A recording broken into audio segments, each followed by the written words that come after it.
Good morning, everybody. It's been a minute since I've done one of these, but I want to talk about my least favorite topic when it comes to the Baltimore Orioles as of late for the probably the last year and a half. Let's talk about Gunnar Henderson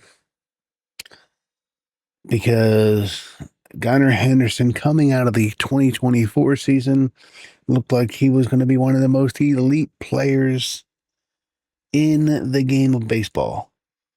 From a fielding standpoint, certainly from at the plate, certainly coming through in the clutch, the power numbers, the clutch RBIs. But then something happened.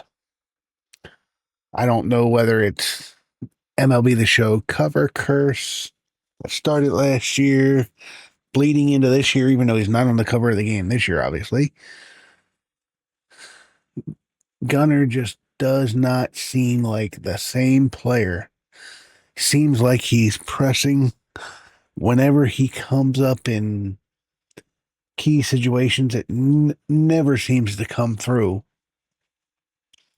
Um, I understand. And then from a fielding standpoint, I'm going to say this early on. He is a third baseman trying to play shortstop. I stand by that. Nobody will convince me otherwise. This man needs to be at third base. I don't know who you put at shortstop right now. I'd be perfectly fine if Blaze Alexander was healthy. Blaze should be at shortstop. Put Jackson at shortstop, but Gunner should be at third base. Let's take a look at some numbers, shall we?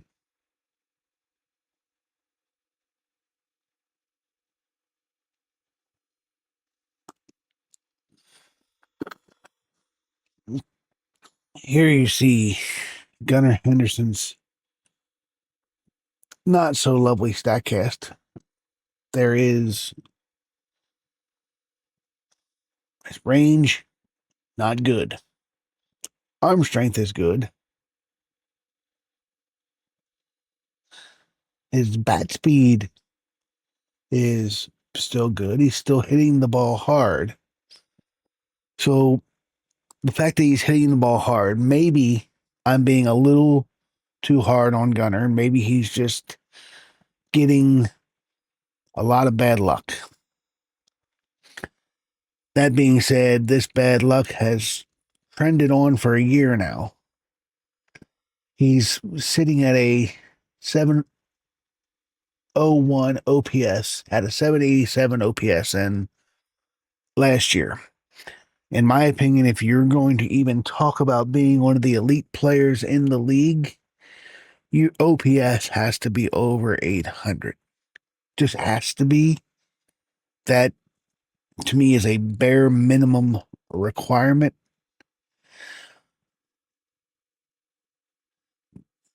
The man had 17 home runs last year. Granted, he already has more this year than he did last year. And I know he was dealing with an injury last year, but you got to have more production from a guy who, if you're led to believe his agent wants and thinks he's a $300 million uh player. I don't think he's a $300 million player. I probably wouldn't at this point give him more than $2 million, or I'm sorry, $200 million.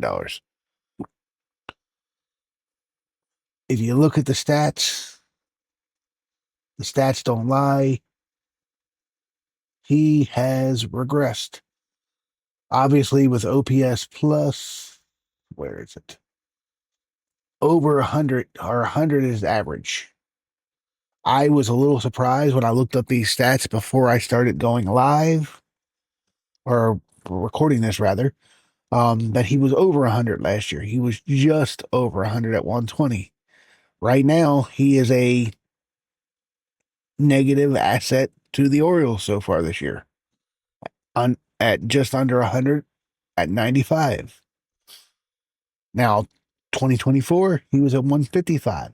Fantastic. But is Gunnar Henderson a guy that you can hitch your wagons to when